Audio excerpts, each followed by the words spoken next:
Ya, kita dari Bandung. Saya kenal Kak Jo sama istri saya kenal Kak Jo dari kami belum menikah. Jadi udah lama sekali ya. Jadi bisa ada di sini. Terima kasih buat kepercayaannya, buat kehormatannya juga. Senang bisa ada antara saudara. Jadi mudah-mudahan kita bisa sama-sama belajar ya untuk kenal Tuhan. Saya nggak, kalaupun saya cerita nanti tentang yang di Bandung atau apa, bukan sama sekali ini lebih baik atau apa, enggak. Kita bertukar pikiran aja, kira-kira bagaimana sama-sama kita dalam Tuhan, belajar bertumbuh sama-sama, belajar dari kesalahan, belajar dari segala sesuatu yang firman Tuhan ajarkan, oke? Ya, oke.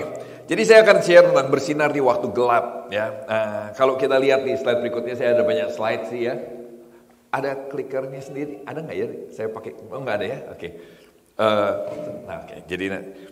Jadi ada 4 hal yang kita harus mengerti dalam firman Tuhan. Kalau kita belajar firman Tuhan, seringkali kita harus belajarnya ada creation, ada fall, ada redemption, ada restoration. Disebut juga 4 chapter gospel. Saya percaya saudara juga sudah belajar tentang ini, bahwa kita mengenal Tuhan dari sisi penciptaan. Saya nggak tahu berapa banyak saudara nonton Netflix. Saya nonton Netflix tentang Our Planet, tentang living in our planet. Waduh, bagus banget ya. Di situ saya lihat gimana apa yang Alkitab cerita ini. Jadilah terang, jadilah gelap, jadilah gini. Tuhan, jadilah terang. Tuhan ngomong sangat simpel, tapi dalam sains itu perlu miliaran tahun untuk hal itu terjadi. Waktu saya nonton, saya lihat, wow. Mengagumkan sekali bagaimana juga nanti manusia, makhluk hidup mulai tercipta. Firman Tuhan bicara dengan sangat sederhana, tapi dalam sains itu perlu miliaran tahun untuk makhluk hidup tercapai. Ada. Apalagi seperti saudara dan saya, ya kan? Makhluk hidup yang pertama diciptakan cuma 1 sel, itu pun perlu miliaran tahun untuk dia jadi 2 sel. Apalagi nanti suatu hari dia punya hidung seperti saudara, ya kan? Dia punya mata seperti kita, itu perlu sangat banyak waktu lagi. Tapi disitulah kita bisa melihat kebesaran Tuhan. Kalau saya nggak lihat sains dan firman Tuhan itu bertentangan, sains dan firman Tuhan bercerita dari sudut pandang yang berbeda, ya kan? Alkitab cerita dari sudut pandang Tuhan, sains bercerita dari sudut pandang sejauh yang manusia bisa terjemahkan itu. Dan di situ saya melihat betapa besarnya Tuhan. Waktu kita belajar creation, maka kita akan belajar betapa besarnya Tuhan. Nggak sulit untuk saudara menyembah Tuhan. Gak sulit untuk kita memuji Tuhan waktu kita mengerti creation. Bagaimana Tuhan menciptakan segala sesuatunya. Dari tidak ada jadi ada. Betapa berkuasanya dia. Saudara akan menyembah, kita akan menyembah Tuhan dengan rasa kagum. Tapi di situ kemudian jatuhlah kita, manusia fall. Terus Tuhan yang menebus kita. Nah seringkali banyak orang Kristen cuma tahu di fall redemption. Jatuh diampuni, jatuh diampuni. Enggak lebih dari situ. Tiap kali kita ke gereja kita cuma bilang, oh ya saya sudah diampuni, saya bersyukur sekali saya diampuni, saya bersyukur sekali Tuhan mengasihi saya. Itu bagus. Tapi ternyata enggak cuma selesai sampai sana. Ada restoration, bahwa nanti dia akan datang kedua kali. Waktu Yesus datang kedua kali, semuanya akan jadi sempurna. Semuanya akan jadi luar biasa. Dan kerajaannya akan secara nyata, secara sempurna dinyatakan. Tapi kerajaannya sudah mulai dinyatakan dari sejak sekarang kan. Kita sudah hidup dalam kerajaannya, tapi sempurnanya nanti. Jadi dari sejak redemption sampai restoration, disitulah kita hidup di dalam kerajaannya. Memang belum sempurna, tapi kita sedang berjalan menuju kepada kesempurnaan itu. Kita sedang mempraktekkan kerajaannya dalam hidup kita sehari-hari. Dimulai dari hidup kita, keluarga kita, dari pribadi kita, keluarga kita, pekerjaan kita, segala sesuatu yang kita kerjakan. Kita mau menyatakan melihat kerajaan Allah dinyatakan. Amin. Karena itu di slide berikutnya saya tulis gini, bahwa panggilan untuk terlibat dalam rencana Tuhan, panggilan untuk terlibat dalam misinya Tuhan adalah sebuah kehormatan. Saudara dan saya sejak kita ditebus, kita dilibatkan dalam rencana Allah. Untuk menyatakan kerajaannya. Itu adalah sebuah kehormatan. Karena Tuhan memutuskan untuk menyatakan kerajaannya lewat kita. Betul-betul luar biasa kalau saudara baca dari Kejadian, saudara baca dari Daniel, saudara baca dari Wahyu, saudara akan lihat jelas sekali bahwa kerajaannya tidak tergoncangkan dan umatnya yang akan memerintah. Itu saudara dan saya. Saudara dan saya akan diberi kepercayaan untuk memerintah dalam kerajaannya. Sekarang dan selamanya nanti bersama Tuhan. Itu adalah suatu buah kehormatan, keputusan yang Tuhan buat. Nah kalau kita lihat dalam hidup ini, ada banyak hal yang dalam kita mempraktikkan kerajaan, pasti ada banyak hal juga masalah. Contohnya orang Israel mengalami pembuangan di Babel yang nanti kita akan pelajari sama-sama. Pembuangan ke Babel itu sebetulnya nggak cuma orang Israel yang mengalami. Karena pada saat Babilonia berkuasa, maka banyak bangsa-bangsa juga dijajah, banyak bangsa-bangsa dikuasai, dan beberapa bangsa juga ikut dibuang ke Babel, ya kan? Tapi buat umat Tuhan, buat orang Israel, buat saudara dan saya, apapun yang terjadi, selalu ada Tuhan di dalamnya. Ada rencana di dalamnya, termasuk dalam pembuangan ke Babel. Pembuangan ke Babel bicara tentang hidup kita. Hidup kita seringkali juga ada masalah, kan? Oke, kerajaan Allah, oke ini, tapi gini, tetap dalam kita menjalani kerajaan Allah, ada masalah yang terjadi. Ada kepahitan, ada krisis, ada perang seperti yang sekarang terjadi. Saya nggak tahu di sini pengaruhnya besar nggak? Buat Indonesia lumayan besar, ya kan? Krisisnya kerasa sekali, juga ada masalah dalam keluarga. Nah, di tengah-tengah masalah itulah kita kadang-kadang merasa gelap. Dan di tengah-tengah gelap itulah Tuhan tetap mau kita belajar bersinar. Menyatakan kerajaannya. Amin. Seringkali orang kalau lagi punya masalah terus gini, saya off dulu pelayanan, saya break dulu sebentar, saya ambil waktu dulu. Gak apa-apa ambil waktu, tapi sebetulnya masalah juga ada rencana Tuhan di dalamnya. Ya kan, yang akan membuat saudara dan saya lebih dewasa. Yuk kita lihat sama-sama Yeremia 29 ayat 1-14. Saya mau ajak, saya bacakan buat saudara ya. Saudara mau ikut baca juga boleh. Beginilah bunyi surat yang dikirim oleh Nabi Yeremia dari Yerusalem kepada tua-tua di antara orang buangan, kepada imam-imam, kepada nabi-nabi, dan kepada seluruh rakyat yang telah diangkut ke dalam pembuangan oleh Nebukadnezar dari Yerusalem ke Babel. Nah, saudara, pada saat ini ditulis, maka apa yang sedang terjadi sih? Yerusalem sedang mengalami kehancuran yang luar biasa. Lewat waktu mereka dihancurkan, bait suci dibakar, pemerintahan dari keluarga Daud berakhir. Dan waktu ini terjadi, seringkali banyak orang bertanya-tanya gini, apakah Tuhan meninggalkan saya ya? Waktu kita punya masalah, seringkali kita merasa apakah Tuhan sudah tidak berkenan sama saya? Apa Tuhan sudah meninggalkan saya? Atau beberapa mereka malah mikir gini, kok kita bisa kalah ya? Jangan-jangan Tuhan kita sama dewanya Babel kalah kuat dong. Dewanya Babel lebih besar lagi dong kayaknya. Jadi ada krisis iman terjadi buat mereka, sehingga mereka mengalami betul-betul kegoncangan saat itu. Nah, siapa Yeremia? Yeremia adalah seorang nabi muda. Di tengah-tengah situ ada orang yang namanya Yeremia, nabi muda yang dipanggil Tuhan. Yang dipanggil Tuhan sejak muda, maksudnya begitu. Nabi yang disebut nabi yang menangis karena pesannya selalu pesan tentang penghakiman Tuhan, tapi juga selalu bercampur dengan belas kasihan Tuhan. Jadi dia selalu membawa orang, ayo dong bertobat. Dia menangis buat bangsanya. Itulah Yeremia. Nah kalau saudara lihat, kenapa bangsa Israel bisa mengalami penghukuman? Kenapa sampai Yerusalem dihancurkan? Di slide berikutnya maka gini. Karena mereka tidak setia sama Tuhan. Yang pertama begitu. Ya, apa sih yang gak setianya? Gak setianya adalah karena mereka suka menyembah berhala. Nah menyembah berhala itu kalau hari ini kita percaya bahwa itu bukan cuma sekedar menyembah patung. Menyembah berhala lebih daripada menyembah patung. Menyembah berhala bicara begini, kita menyembah sesuatu yang kita cintai lebih daripada Tuhan. Dan setiap kita cenderung punya sesuatu yang kita cintai lebih daripada Tuhan. Setuju? Waktu kita berdoa, waktu misalnya nggak punya kendaraan, kita berdoa buat kendaraan. Kita berdoa supaya kita bisa pergi dengan lebih baik, ya kan? Terus waktu belum punya kendaraan, hujan, orang tanya begini kira-kira, kamu kok nggak ke gereja? Kenapa? Sebab saya nggak punya kendaraan. Kalau Tuhan kasih kendaraan, saya bisa ke gereja. Tuhan kasih kendaraan. Waktu hujan tetap nggak datang. Kenapa nggak datang? Sayang mobilnya nanti kena hujan, kira-kira begitu kan? Jadi mobil kendaraan yang Tuhan kasih tujuannya baik, tapi jadi berhala buat kita waktu kita cintai lebih daripada Tuhan. Waktu kita belum punya keluarga, kita pengen punya keluarga, setuju? Ya kan kita berdoa untuk punya keluarga. Terus waktu Tuhan kasih keluarga sama kita, tiba-tiba keluarga itu kita cintai lebih daripada Tuhan. Kita layani lebih daripada Tuhan. Ya enggak? Apa-apa keluarga nomor satu. Keluarga penting. Saya mengasihi keluarga saya. Tapi sejauh mana sebetulnya Tuhan nomor satu dalam hidup kita. Nah, Israel tidak setia sama Tuhan karena mereka mulai melayani berhala mereka. Bukan sekedar memuja patungnya, tapi melayaninya. Apa berhala saudara dan saya hari-hari ini? Kalau saudara bilang, saya nggak ada Pak, saya kok ragu-ragu. Setiap kita selalu punya berhala. Selalu ada sesuatu yang kita cintai lebih daripada Tuhan. Setuju nggak? Ada yang punya anjingnya. Waduh, anjingnya disayang sekali. Ya kan? Lebih ingat anjing daripada firman Tuhan, saudara. Ya kan?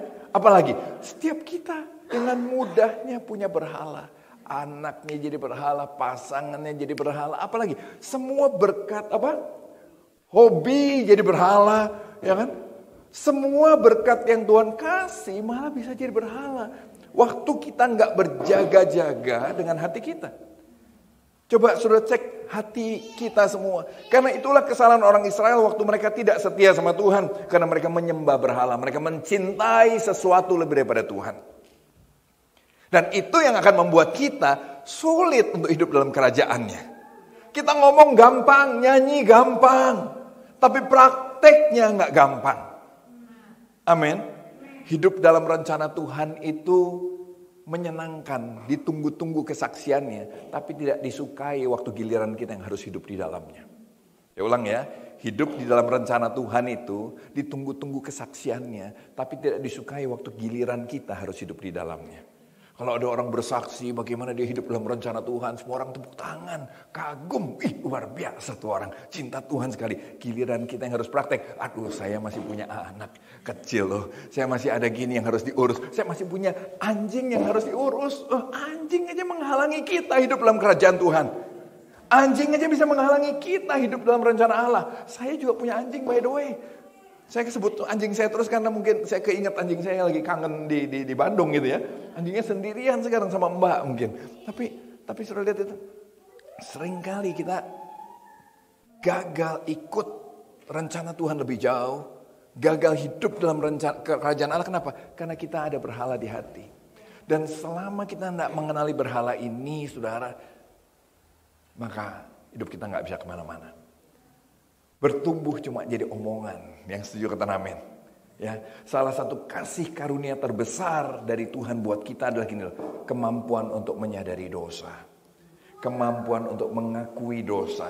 Kemampuan untuk bertobat dari dosa itu adalah grace yang luar biasa dari Tuhan. Waktu kita bisa sadar, wow saya ada berhala ini. Anugerah itu grace. Amin. Grace gak cuma bicara pengampunan, tapi grace sebelumnya bicara pertobatan hati kita. Mengakui, menyadari dosa berhala kita. Israel yang berikutnya juga melanggar firman. Kenapa tuh? Mereka gak peduli dengan firman. Firman Tuhan bilang apa, mereka tetap lakukan biasa saja. Mereka hidup dalam ketidakadilan. Mereka menindas yang lemah. Mereka juga korup bahkan di bait Allah. Allah terus berulang kali Tuhan memperingatkan mereka. Tapi mereka tidak peduli dengan teguran Tuhan. Hamba-hamba Tuhan, khotbah apapun, nabi-nabi dikirim Tuhan, khotbah apapun mereka olok-olok, mereka tolak itu semua. Nah, di tengah-tengah itu maka Tuhan berbicara sama Yeremia dan mengirimkan surat buat orang Israel. Coba kita lihat suratnya ditujukan pada siapa di slide berikutnya. Nah, suratnya ditujukan pada tua-tua, pada imam-imam, pada nabi-nabi. Tua-tua bicara pemimpin orang Yahudi, imam-imam bicara pemimpin agama, nabi-nabi bicara penyampai pesan Tuhan. Tapi juga pada seluruh umat Tuhan yang ada dalam pembuangan. Dengan kata lain, surat ini ditujukan pada semua orang dalam pembuangan. Supaya mereka mengerti rencana Tuhan. Dan juga kepada para pemimpin, supaya mereka nggak menyesatkan umat Tuhan. Karena nanti kalau kita lihat, ternyata ada beberapa nabi-nabi yang coba menyesatkan umat Tuhan untuk nggak ikut rencana Tuhan.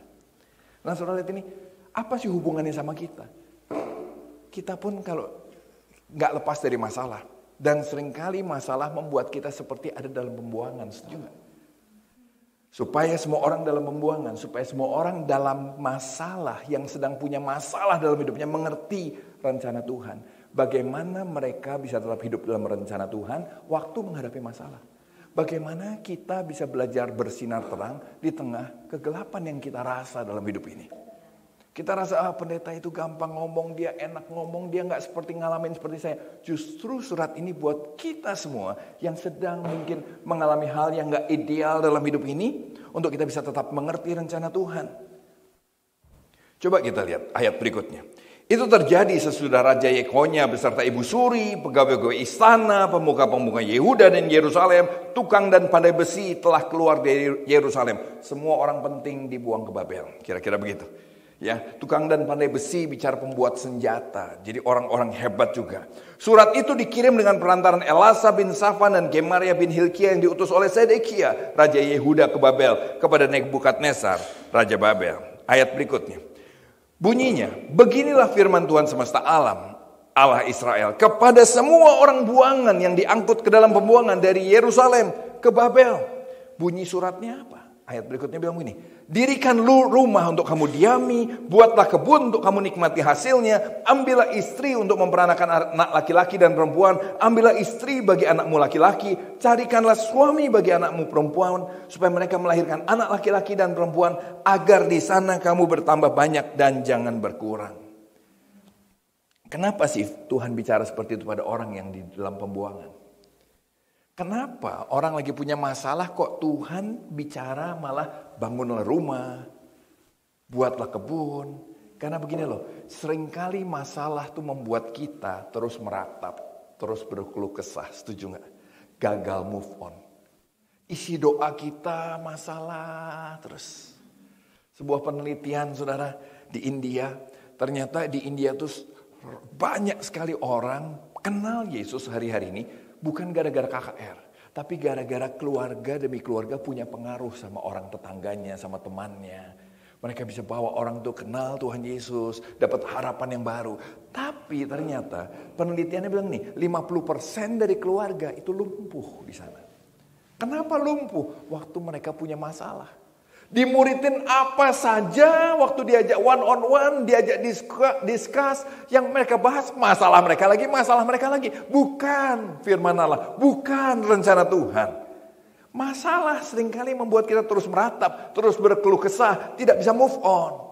Bahkan masalah membuat kita seringkali bisa percaya sama pesan-pesan yang palsu. Nubuat-nubuat palsu, kalau di bagian Yeremia ini bilang, kenapa orang bisa percaya nubuat palsu? Karena nubuat palsu seringkali memberi makan ego kita. Kita gak pengen ikut firman Tuhan, kita pengen Tuhan ikut kita. Kita pengen Tuhan dengar kita, bukan kita mau dengar Tuhan. Akibatnya waktu ada pesan yang lain yang sesuai dengan hati kita, sesuai dengan ego kita, kita cenderung suka dengan khotbah-khotbah itu. Karena kita seringkali ingin kehidupan kita segera pulih tanpa perlu hidup dalam pertobatan kan? Yang penting Tuhan tolong jawab doa saya. Yang penting Tuhan tolong kasih ya untuk permintaan saya. Kita pengen hidup kita segera pulih tanpa perlu hidup dalam pertobatan. Dan juga kita tidak perlu hidup dalam rencana Tuhan. Kita tetap pengen hidup dalam rencana kita sendiri. Saya nggak tahu apa rencana saudara dengan hidup di Melbourne sini. Ya, apa yang saudara rencanakan? Atau saudara sedang hidup dalam rencana Tuhan? Saudara, saya pernah nonton The Last Samurai. Pernah nonton? Tom Cruise punya film. Saya sampai simpan satu potongan yang saya simpan. Waktu salah satu orang Jepang itu, gurunya si Kaisar. Dia bilang begini, Kaisar, kamu tuh Tuhan. Kaisar, kamu tuh Tuhan. Berfirmanlah, apa yang kamu ngomong itu perintah buat kami. Kaisarnya bilang begini loh. Saya Tuhan selama keputusan saya sesuai dengan kehendak mereka. Kalau keputusan saya beda sama kehendak mereka, saya bukan Tuhan mereka lagi. Saya sampai simpan karena seringkali kita pun bersikap sama Tuhan. Dia Tuhan selama dia jawab ya untuk doa kita. Tapi kalau dia tidak lagi bilang ya untuk doa kita, dia arahkan yang apakah dia tetap Tuhan kita? Apakah tetap kita mau ikut firman-Nya atau kita mulai cari nubuat-nubuat lain, pesan-pesan lain yang penting cocok sama hati kita. Yang penting hidup kita pulih tanpa perlu hidup dalam pertobatan, tanpa hidup dalam rencana Tuhan. Coba saudara lihat ada sebuah lukisan di situ bagus sekali, lukisan tentang By the River of Babylon. Jadi ini lukisan yang bagus, cerita tentang bagaimana orang Yahudi waktu di Babilonia kerjanya banyak nangis, minta pulang. Makanya Tuhan bilang buat mereka gini, buka kebun bicara gini, bekerjalah di sana, bangun profesimu, menikahlah, bangun keluargamu, bangun rumahmu, jangan cuma nangis terus, move on. Kenapa sih Tuhan bicara seperti itu pada orang yang sedang punya masalah? Kenapa Tuhan suruh bangun rumah, bangun keluarga, bangun bisnis, bangun profesimu? Karena Tuhan mau bicara begini di slide berikutnya. Di tengah situasi terburuk, Tuhan tetap memanggil kita untuk membangun hidup kita. Amin. Apapun masalah yang kita hadapi, apapun tantangan yang saudara dan saya hadapi, Tuhan panggil kita untuk membangun hidup kita. Dan membawa pengaruh yang baik. Membangun hidup bukan cuma buat diri sendiri, tapi jadi blessing for others. Membawa dampak yang baik, pengaruh yang baik. Bukan menyerah, bukan menarik diri dari masyarakat. Justru Tuhan mau gaul lah. Kita bisa tetap mewujudkan panggilan Tuhan dalam profesi kita, dalam keluarga kita. Walau kondisi keluarga kita belum ideal. Walau kondisi hidup kita belum ideal. Jangan tunggu ideal dulu. Selama di dunia ini gak akan pernah sempurna. Kecuali nanti Yesus datang yang kedua kali. Semua baru sempurna. Selama Yesus belum datang, maka kita gak akan pernah sempurna. Selalu ada kondisi tidak ideal. Selalu ada alasan untuk kita mau gak melayani. Tapi Tuhan mau bilang begini, di tengah situasi terburuk sekalipun, Tuhan memanggil kita untuk tetap membangun hidup ini. Dan jadi berkat buat orang lain. Dan Tuhan mau memberitahu gini, apa yang kita rasa sebagai pembuangan, apa yang kita rasa sebagai disiplin Tuhan, itu bukan akhir. Kalau hari ini saudara sedang mengalami hal yang gak enak, hal yang berat, itu bukan akhir. Tapi tempat proses di mana hati saudara dan saya dimurnikan, iman kita semakin diuji, dan harapan kita dipelihara. Yang setuju kata amin. Amin. Lalu Tuhan udah bilang ini loh, bangun rumah, bangun keluarga, bangun profesimu. Ayat berikutnya bilang ini, usahakanlah kesejahteraan kota kemana kamu aku buang. Dan berdoalah untuk kota itu kepada Tuhan, sebab kesejahteraannya adalah kesejahteraanmu. Tuhan bilang ini loh, kamu di sana malah gini, jangan cuma berdoa buat dirimu sendiri kayak tadi nangis di sungai Babylon menyembah. Oh Tuhan, kami rindu bait Allah, bagus rindu bait Allah, rindu Tuhan itu bagus. Tapi Tuhan bilang nih, jangan cuma begitu, udah usahakan kesejahteraan kota di mana kamu ada. Bagaimana dengan kita? Kadang-kadang isi doa kita kan juga gitu. Mungkin kita, wah kita enggak kayak orang Israel nangis di pinggir sungai terus gitu kan. Beda, tapi sama doanya. Beda sungainya kalau saudara di Yara River kali. Kalau dia di Babylon River kan. Nah, kalau kita gini, tapi doanya sama. Diri sendiri terus. Diri sendiri terus. Apakah kita pernah berdoa buat kesejahteraan orang-orang di sekitar kita? Apakah kita pernah berdoa untuk kota di mana Tuhan tempatkan saudara dan saya? Saya di Bandung, saudara di Melbourne. Amin. Kita punya tempat yang berbeda, jenis manusia yang kita hadapi mungkin berbeda, tapi hati kita harus sama. Saya lagi dorong supaya jemaat termasuk saya belajar mengasihi orang lain. Susah saudara, susah. Kita ini mode-nya tuh ego. Kita cinta banget sama diri sendiri ya, yang setuju kata amin. Pikiran kita isinya diri sendiri. Sedikit sekali isinya orang lain. Diri sendiri, orang lain tuh anakku, pasanganku, orang tuaku, siapa lagi? Ku semua. Orang yang gak kenal tuh. Makanya saya sering ajak jemaat untuk belajar, ayo sama-sama yuk. Ada di Bandung itu namanya Rusunawa. Saudara tahu itu Rusunawa, rumah susun sederhana, ya kan? Sewa, wanya sewa. Jadi masyarakat itu mereka bisa tinggal di sana bayarnya Rp100.000 per bulan. Dan flatnya oke, bagus, oke. Nah, saya suka ajak ke sana. Awal-awal ke sana itu mereka nanti waktu kami ke sana, mereka lagi habis kita ada pelatihan apa, habis itu mereka ngumpul-ngumpul di luar, kita samperin mereka menjauh kayak kita kusta loh. Kayak kita kusta, kayak menjauh. Saya rasa mereka sudah dikasih tahu, hati-hati nih orang-orang ini, nanti bentar lagi kristenisasi. Karena kekristenan seringkali dikenal kalau beri beras, nanti di dalam berasnya suka ada ayat. Ya kan? Mungkin mau berharap waktu lagi makan nasi, ada apa keras-keras dibuka ayat. Terus orang bertobat. Tapi yang terjadi bukan itu, yang terjadi orang sakit hati kan. Oh kamu kasih beras ujung-ujungnya gini. Makanya waktu kami ke sana dicurigai habis. Kami sudah ke sana 4 tahun lah, 4 tahun ini. Dan setelah tahun pertama baru mulai lumer. Sampai direkturnya suka datang ke sana. Direkturnya, kalau kami ke sana tuh ada 4 rumah susun di Jawa Barat. 4 ini kepala-kepalanya datang semua.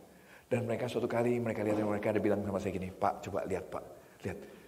Sangat akrab sekali ya, kayak saudara sendiri. Saya kagum lihat jemaat saudara. Mereka bisa berpelukan, mereka bisa cerita, bisa apa, bisa. Istri saya ini tipe bersihan. Dia suatu kali bersaksi saudara. Dia cerita gimana waktu dia pertama kali belajar mengasihi orang-orang ini. Waktu mereka nangis karena waktu kita share sesuatu yang menyentuh hati mereka. Nangis sampai air liurnya keluar semua. Air dari mana-mana. Dari hidung, dari mata, dari waktu melihat istri saya dipeluk langsung dan itu ada antena yang istri saya nempel semua. Usap di sini saudara, usap nempel semua. Tapi disitulah kita belajar berbagi satu sama lain, belajar mengasihi, belajar menerima air mata dari orang yang nggak kita kenal mungkin, air hidung dari orang yang bukan anakku, ya kan? Kalau anak sendiri saudara, kalau lagi bayi, lagi mampet, disedot loh, betul nggak? Ya bu, ya disedot loh air liurnya, nggak apa-apa kalau anak sendiri. Coba orang lain, siapa yang mau nyedot? Cuma nempel di baju aja kita keberatan. Tapi jujur, untuk saya mengajak jemaat pergi begitu, pertentangannya banyak. Kenapa? Nggak semua suka. Sudahlah, kita di gedung sajalah. Ya kita menikmati ini. Ya, tapi lewat waktu, saya sudah coba berapa tahun, mungkin ya 4 tahun lebih ya. Hari ini di Bandung jujur kami lagi minta orang-orang bersaksi. Bukan cuma saya bilang ini, ikutlah belajar bersentuhan dengan sesama. Belajar ketemu dengan orang yang tidak seiman. Yang Tuhan pun mati buat mereka. Tuhan pun mengasihi mereka. Yang kerajaan Allah juga perlu dinyatakan buat mereka. Nanti izinkan Tuhan bicara.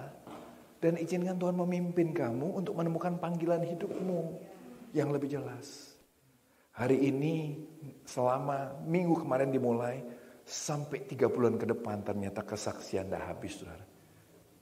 Beda-beda. Kemarin penjara. Minggu besok jadi ada orang dari situ dia menemukan gini. Hati saya buat orang-orang di penjara. Waktu dia mulai melayani di penjara. Saya bilang gini. Apa yang kamu lakukan di sana? Bikin kebaktian. Terus saya bilang ini. Coba anggap mereka itu anakmu. Anakmu. Kalau mereka anakmu, menurut kamu cukup dikasih kebaktian saja tiap minggu?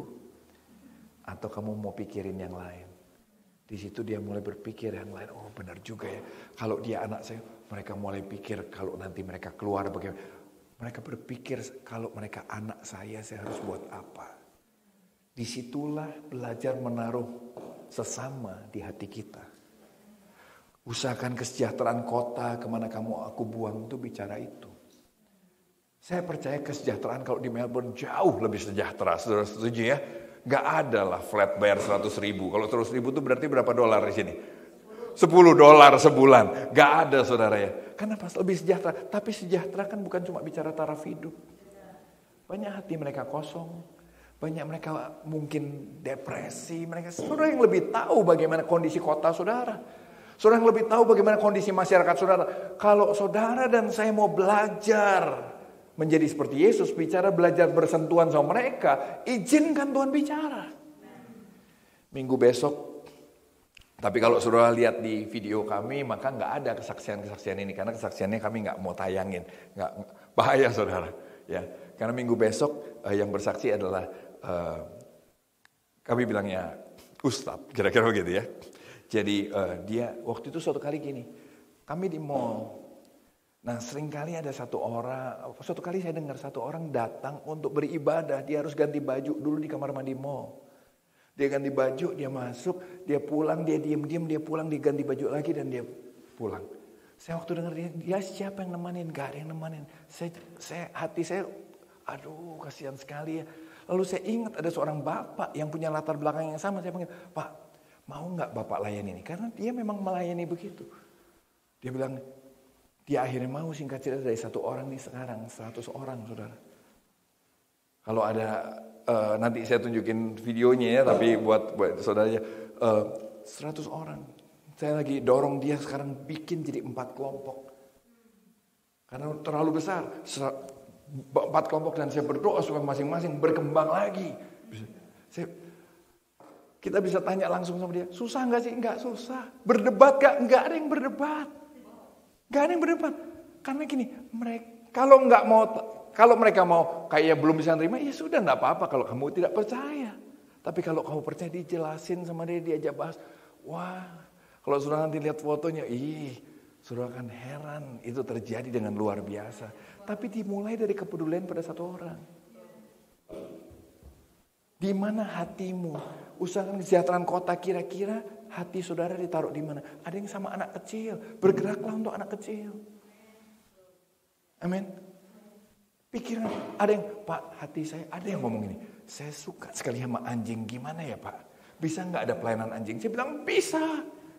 Tapi yang dilayani orangnya mungkin, selain saudara layani anjingnya, layani yang pemiliknya juga. Kumpullah sama-sama, ngobrollah dari obrolan anjing, ngobrollah. Karena mereka pasti ada hal yang perlu diperhatikan kesejahteraannya juga. Amin.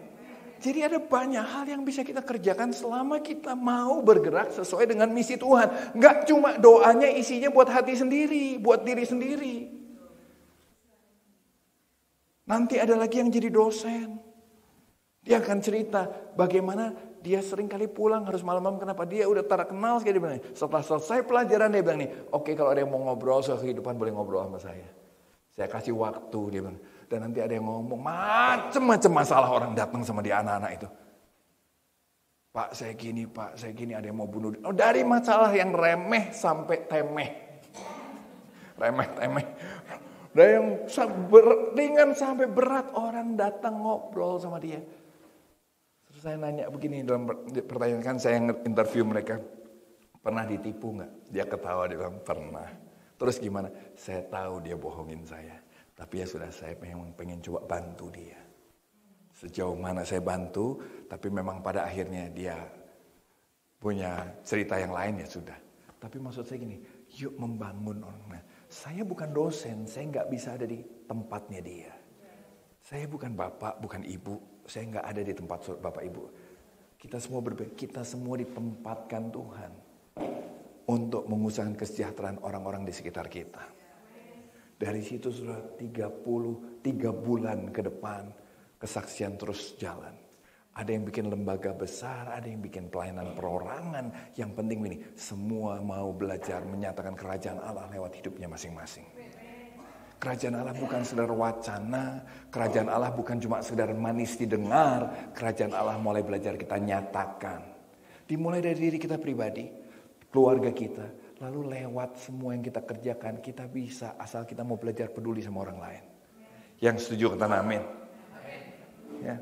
Tim Keller bilang begini, coba kita lihat berikutnya. Cara orang merespon panggilan Tuhan untuk memberkati kota ada beberapa. Ada cara yang salah, dia bilang. Cara yang salah adalah gini, menghindar. Ada orang kalau mendengar panggilan Tuhan untuk memberkati kota, kita menghindar. Kita bilang, aduh anjing saya masih perlu dikasih makan Pak. Anak saya begini, ya kan? Anaknya udah gede nanti. Selalu, cucu saya selalu ada. Waktu itu anaknya kecil, anak saya mulai remaja Pak, saya mesti jagain dia. Oh anak saya mulai pacaran, saya mesti banyak ngobrol sama dia. Nanti sudah punya mantu, sudah punya cucu saya masih bayi lagi. Terus kapan jadinya? Cara yang salah adalah menghindar. Apakah saudara dan saya terus menghindar? Atau juga ini, memanfaatkan Tuhan hanya untuk diri sendiri. Kita ikut Tuhan, yang penting gue selamat ke gereja, kan tujuannya saya selamat, keluarga saya selamat, diberkati, cukup. Itu cara yang salah menurut Tim Keller.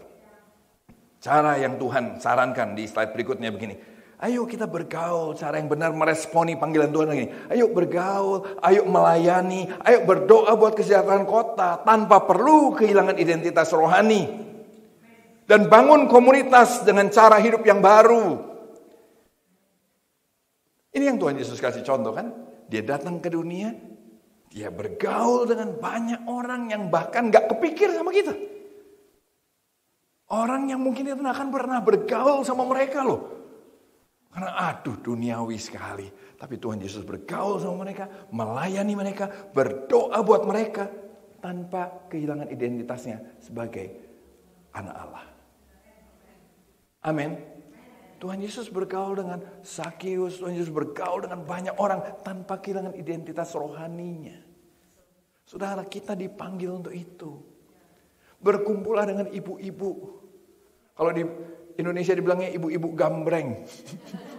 Yang rame sekali begitu. Berkumpullah tanpa kehilangan jati diri sebagai ibu-ibunya Tuhan, miliknya Tuhan. Amin. Amin. Ya saya enggak tahu apa yang saudara harus berbeda di sana. Tapi yang pasti saya lagi belajar padel belakangan ini. Anak-anak saya lumayan padelnya gitu saudara ya. Di Bandung dia buat perempuan oke gitu. Nah akhirnya bapaknya main padel juga. Kalau di gereja dia dikenal sebagai anaknya saya. Kalau di lapang padel saya dikenal sebagai bapaknya Caca. Kira-kira begitu ya. Karena oh ini papinya Caca, ini papinya Caca. Orang datang, nah saya main padel. Suatu kali ada orang bilang, Pak dia ada yang mau main padel bareng. Saya nggak kenal siapa dia. Tapi ayolah kita main. Main ya kan. Main. Terus kemarin orang tuh bilang lagi, Pak dia pengen ketemu lagi Pak. Tapi pengen makan malam. Dia bilang kayaknya dia pengen ngobrol. Pengen cerita sesuatu. Saya bilang ayo. Bahasa Indonesia bilang ini, gaskeun. Hayolah gitu kan. Hayo. Nah, saudara tahu ya, apa sih yang dilakukan waktu itu? Kok sampai orang, saya juga nggak tahu. Saya rasa saudara dan saya juga sama. Kita punya sesuatu yang orang lain nggak punya. Kita punya sesuatu yang orang nggak punya. Hanya main padel saja. Saya rasa mereka merasa lebih sejahtera sama kita. Mungkin mereka merasa, kok beda ya? Beda ngobrolnya, dia di depan saya dia ngerokok, habis main padel dia ngerokok, dia apa dia kita terus apa saya bahasa roh di situ tidak, apa saya baca ayat di situ tidak, ngobrol aja dari mana. Saya kayaknya pengen ngobrol, saya pengen makan malam sama dia, saya pengen ada sesuatu yang saya pengen cerita. Saya percaya dunia butuh saudara dan saya. Saya percaya kita perlu keluar dari tembok gereja ini. Jadi berkat buat orang di sana. Amin. Bergaulah, layani mereka. Jangan cuma melayani dalam gedung gereja. Saya rasa saudara-saudara sering dengar itu karena saya belajar juga ini dari Kak Jo, ya kan? Melayani berdoa untuk kesejahteraan kota kita tanpa kehilangan dan jadi bangun komunitas dengan cara hidup yang baru. Tuhan Yesus bangun dengan 12 muridnya, tapi gaya hidupnya baru. Prinsipnya baru. Kalau gereja kadang-kadang di luar gosip, di dalam juga gosip ya saudara ya. Suka-susahnya begitu kan. Tapi itu yang terjadi. Tidak apa-apa, belajarlah, bertobat lagi, bangun terus sampai kita jadi komunitas yang baru. Yang orang lihat beda memang. Saya harus bertobat untuk itu, saya percaya juga saudara juga harus bertobat untuk itu. Yang setuju kata amin. Ya kan? Kita semua masih terus harus berubah untuk membangun komunitas dengan cara hidup yang baru. Di slide berikutnya. Dengan bantuan Tuhan kita bisa membagikan damai dan pemulihan. Tadi macam-macam orang nanti punya panggilannya beda-beda saudara. Ya, ada yang jadi dosen, ada yang jadi ini, macam-macam. Ternyata kita bisa membawa damai, kita bisa membawa pemulihan buat orang-orang ini. Buat orang-orang di luar sana. Amin. Bukan karena kita hebat, tapi karena memang Tuhan ada dalam hati kita. Amin. Slide berikutnya. Mendoakan kota, mendoakan orang lain berarti kita menaruh harapan buat mereka. Bukan cuma kritikan. Ya, saya nggak tahu di sini, tapi kalau di Indonesia kritiknya kan luar biasa, saudara. Siapapun presidennya, kritikannya luar biasa. Ya, dari ijazahnya dikritik sampai programnya dikritik, saudara. Wah, pusing kita sampai siapa yang benar, siapa yang salah, kita sudah nggak tahu. Tapi mendoakan mereka berarti kita menaruh harapan. Bukan cuma kritikan. Harapan akan memberi kita kekuatan untuk kita belajar memberkati dan menjadi berkat buat mereka. Saudara, saya lihat Australia jauh lebih baik kan dari secaranya. Tapi saya percaya di mana-mana orang perlu kesejahteraan yang sejati. Apa itu shalom? Shalom itu bukan cuma masuk gereja shalom. Setuju? Shalom itu harusnya di luar sana shalom. Bukan cuma shalom ke orang. Shalom bicara gini, damai Allah menyertai kita semua. Damai Allah nyata. Dan yuk nyatakan damai buat mereka. Semua butuh itu, semua butuh itu. Hanya di dalam Tuhan jawaban itu punya. Amin. Nah, ayat berikutnya bilang ini kita masuk ke bagian-bagian terakhir supaya saudara semangat ya. Sungguh beginilah firman Tuhan semesta alam, Allah Israel. Jangan kamu diperdaya. Nah, setelah Tuhan kasih panggilannya, kamu punya masalah, oke. Tapi ini pesan Tuhan, bangun rumah, bangun keluarga, bangun profesimu. Usaha kesejahteraan kota, kemana kamu tempatkan, berdoa buat mereka. Itu pesan Tuhan, jangan cuma menangisi diri, jangan cuma berdoa buat diri sendiri. Nah setelah Tuhan bilang begitu, Tuhan bilang ini, sungguh begitu, jangan kamu diperdaya oleh nabi-nabimu yang ada di tengah kamu. Oleh juru-juru tenungmu, jangan kamu dengarkan mimpi yang mereka mimpikan, sebab mereka bernubuat palsu kepadamu demi namaku. Aku tidak mengutus mereka, demikianlah firman Tuhan. Kalau Tuhan sudah berhadapan sama nabi palsu di slide berikutnya, apa sih? Kenapa bisa begitu? Karena begini loh, orang Israel sedang hidup dalam tekanan. Sama seperti kita juga hidup selalu ada tekanan. Ada tension, ada problem, ada stress sometimes. Tuhan berkata, kalau kamu lagi stres, bangun hidupmu, berkati kotamu. Kenapa? Waktu kita melayani orang lain, di situ sebetulnya ada banyak jalan keluar buat diri kita. Kita akan bertumbuh. Waktu sudah melayani orang-orang di luar sana, sudah pulang ke rumah, pasanganmu jadi gak ada masalah apa-apa, saudara. Amin. Wah, ternyata problem di luar jauh lebih mengerikan, ya kan? Ya kan? Sometimes ternyata, kenapa kok banyak problem, banyak stres kita? Karena kita gak mau melayani orang lain, berpusat pada diri sendiri, akhirnya ruwet sendiri. Tapi waktu sudah mau melayani, ayo, itu akan bagus. Makanya Tuhan bilang ini, bangun hidupmu, berkati kotamu. Tapi Nabi palsu bilang ini, oh jangan, gak usah. Tuhan segera akan memulihkan kita. Dan gak perlu membangun kehidupan di Babel. Sudah tahu, tiap kali krisis, perhatikan baik-baik. Tiap kali krisis, tiap kali ada perang, selalu khotbah akhir zaman, laku keras. Saya tidak tahu bagaimana di sini, tapi di Indonesia luar biasa. Selalu mulai, Tuhan datang tahun depan. Begitu saudara, selalu tuh. Ini bentar lagi saya udah bilang sama jemaatnya, bentar lagi keluar nih. Kemarin krisis 2023 kan ada isu Tuhan akan datang.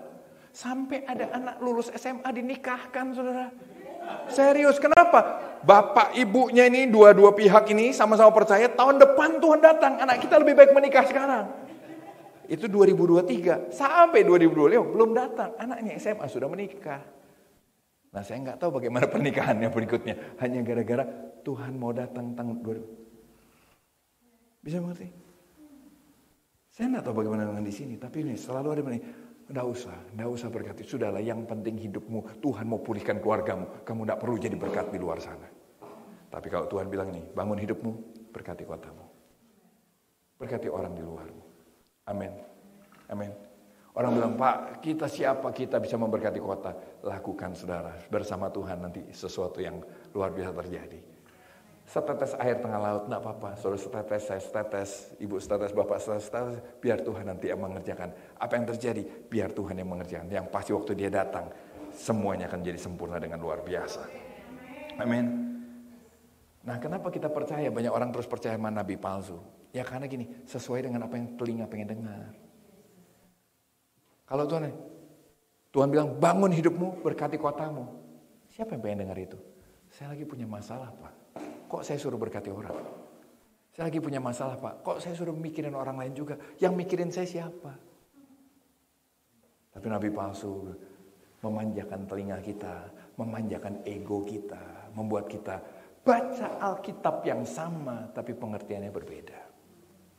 Menyebut Tuhan yang sama, tapi pengertiannya berbeda. Ayo belajar sama-sama yuk saudara, kita belajar, renungkan firman betul-betul dan belajar hidup di dalamnya. Amin. Sebab beginilah firman Tuhan, apabila telah genap 70 tahun bagi Babel, barulah aku akan memperhatikan kamu. Aku akan menepati janjiku itu kepadamu dengan mengembalikan kamu ke tempat ini. Lewat Yeremia Tuhan bilang ini, kamu tidak akan pulang dari Babel, 70 tahun lagi kamu baru akan pulang. Buat orang-orang seumur bapak misalnya waktu itu dibuang ke Babel. Berarti gini, berarti saya tidak akan pulang lagi ke Yerusalem dong. Tuhan bilang, tidak akan. Ya kan? 70 tahun bicara 4 generasi, mungkin 5 generasi akan lahir sana. Tapi Tuhan mau bilang ini, kamu tidak akan pulang sebagian besar dari kamu. Ya kan? Terus apa? Jadilah berkat di kota Babel. Kota yang dikenal sebagai musuhnya Tuhan. Disebut begitu kan? Kota yang memusuhi Tuhan. Tapi Tuhan, di tengah kota yang memusuhi Tuhan, jadilah berkat di sana. Nyatakan kerajaan Allah di sana. Yang setuju kata amin. Dan betul 70 tahun kemudian, ada raja baru, Kores Agung yang akhirnya membebaskan, memulangkan Israel pulang. Jadi ini nubuat ini sudah digenapi. 70 tahun kemudian, Israel sudah dipulangkan. Itu Alkitab. Itu Alkitab, luar biasa. Amin. Ayat berikutnya bilang ini, sebab aku ini mengetahui rencana-rencana apa yang ada padaku tentang kamu, demikianlah firman Tuhan. Yaitu rencana damai sejahtera dan bukan rencana kecelakaan, untuk memberikan kepadamu hari depan yang penuh harapan. Nah, seringkali kita cuma pakai ayat ini jadi ayat favorit kita. Kita simpan di dompet kita, jadi opok-opok kita, begitu kan. Tapi sudah tahu, ayat ini bicara apa sih? Di tengah cerita tadi, Tuhan bilang nih, kamu tuh jangan terus menangisi diri. Aku punya rencana baik sama kamu. Di tengah pembuangan ini tuh ada rencana baik. Di tengah masalah ini ada rencana baik. Kenapa? Kamu akan semakin didewasakan. Kamu akan semakin bertumbuh. Kamu akan semakin mengenal Tuhan. Yang setuju kata amin. Israel lewat kejadian dibuang. Orang Yahudi lewat kejadian dibuang ke Babel. Mereka belajar banyak tentang Tuhan mereka. Mereka belajar banyak tentang Tuhan mereka. Mereka belajar mengakui dosa mereka. Mereka belajar bertobat. Mereka belajar bahwa Allah gak cuma hadir di Yerusalem, tapi Allah juga ada di Babel. Allah maha hadir. Mereka belajar untuk taat sama firman Tuhan. Mereka belajar untuk melihat bahwa ada janji Mesias yang luar biasa. Mereka belajar banyak lewat pembuangan di Babel. Lewat masalah yang sudah hadapi, dan saya juga hadapi. Kalau kita mau belajar perenungan firman Tuhan, ada rencana Allah yang penuh damai sejahtera di sana. Rencana damai sejahtera itu bukan hidup ongkang-ongkang kaki terus. Amin. Ya kan? Terus udah gitu minum air kelapa, ya kan? Terus ayun-ayun. Enggak. Rencana damai sejahtera di tengah masalah, justru lewat masalah itu ada rencana damai sejahteranya Allah. Untuk saudara dan saya belajar mengenal Tuhan. Ayat berikutnya. Dan apabila kamu berseru dan datang untuk berdoa kepadaku, maka aku akan mendengarkan kamu.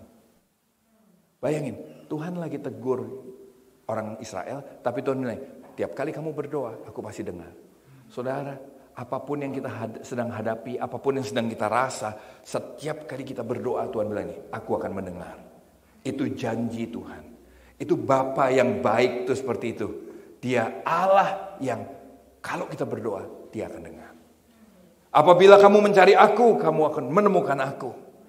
Apabila kamu menanyakan aku dengan senang hati, aku akan memberi kamu menemukan aku. Demikianlah firman Tuhan. Dia adalah Allah yang menyediakan dirinya buat kita. Tidak pernah Dia meninggalkan kita. Masalah apapun yang sudah hadapi, saya hadapi, Tuhan tidak pernah meninggalkan saudara dan saya. Amin. Bagian yang terakhir. Dan aku akan memulihkan keadaanmu. Dan aku akan mengumpulkan kamu dari antara segala bangsa dan dari segala tempat kemana kamu telah kucerai-beraikan. Demikianlah firman Tuhan. Dan aku akan mengembalikan kamu ke tempat yang dari mana aku telah membuang kamu. Saudara, 70 tahun kemudian Kores Agung membebaskan Israel pulang. Tapi sudah tahu, tidak semua pulang. Cukup banyak yang gak mau pulang. Kenapa? Mereka sudah membangun hidupnya. Mereka melakukan yang firman Tuhan perintahkan. Mereka berkembang hidupnya. Ya kan? Sama seperti saudara waktu disuruh pulang ke Indonesia. Tidak semua mau pulang ke Indonesia kan? Kenapa? Sudah baik. Kenapa? Melakukan firman Tuhan. Akhirnya ada banyak hal. Nah, saudara lihat ini. Terus dari sana. Bahkan Alkitab bilang. Aku akan mengumpulkan kamu dari segala bangsa. Kan tadi cuma dari Babel. Kok dari segala bangsa? Karena sebagian dari ini juga bicara tentang penebusan Kristus. Coba kita lihat gambar yang terakhir. Jadi ayat paling akhir ini digenapi lewat penebusan Yesus. Saudara dan saya termasuk dari segala bangsa dikumpulkan Tuhan. Penebusan Tuhanlah yang membuat semua umatnya dikumpulkan lagi. Penebusan Tuhanlah yang membuat kita semua digenapi untuk kita bisa mengenal Tuhan lagi. Suatu hari kita akan dikumpulkan Tuhan, bertemu dengan Tuhan selama-lamanya. Itu yang tadi dibilang, waktu kita bertemu dengan Tuhan selama-lamanya. Kira-kira bagaimana? Laporan kehidupan kita. Apakah Tuhan? Terima kasih untuk kesempatan. Suatu kali, dulu waktu tahun 2000-an kalau sudah ingat, kan dibilang tahun 2000 Tuhan datanglah. Ya, tahun 2000, wah sudah kiamat tuh pasti semua. Ada satu orang datang sama saya dari sebuah gereja. Dia bilang ini, Pak, saya dengar khotbah di gereja kami, di gereja saya, di gereja dia waktu itu. Saya memutuskan saya mau hidup di ruang doa, Pak. Selama-lamanya. Sampai Tuhan datang. Kan Tuhan datang tahun depan, kira-kira tahun 2000, dia bilang begitu. Usahakan saya jual semua. Semua aset saya jual. Terus saya tanya, luar biasa Pak. Luhur sekali. Cuma saya mau nanya, kalau Tuhan tidak datang tahun 2000, kira-kira apa yang terjadi sama Bapak? Wah, hancur Pak hidup saya. Kalau hancur, coba Bapak pikir lagi. Jangan buru-buru dijual, coba renungkan lagi. Kalau saran saya, Pak, tidak usah hidup di ruang doa. Ayo sama-sama melakukan firman yuk. Tuhan mau datang kapan saja. Saudara tidak di ruang doa, Tuhan lihat saudara dan saya sedang melakukan pekerjaan Tuhan. Amin.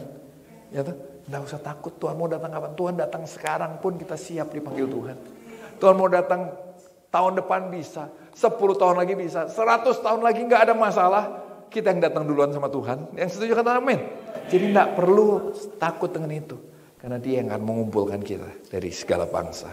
Dari semua tempat yang saudara dan saya tercerai-berai. Dikumpulkan lagi. Amin. Kenalah Dia. Betul-betul hidup dalam Dia. Bukan sekedar ke gereja. Tapi biarlah Yesus memerintah sebagai Raja dalam hidup saudara dan saya. Tuhan memberkati.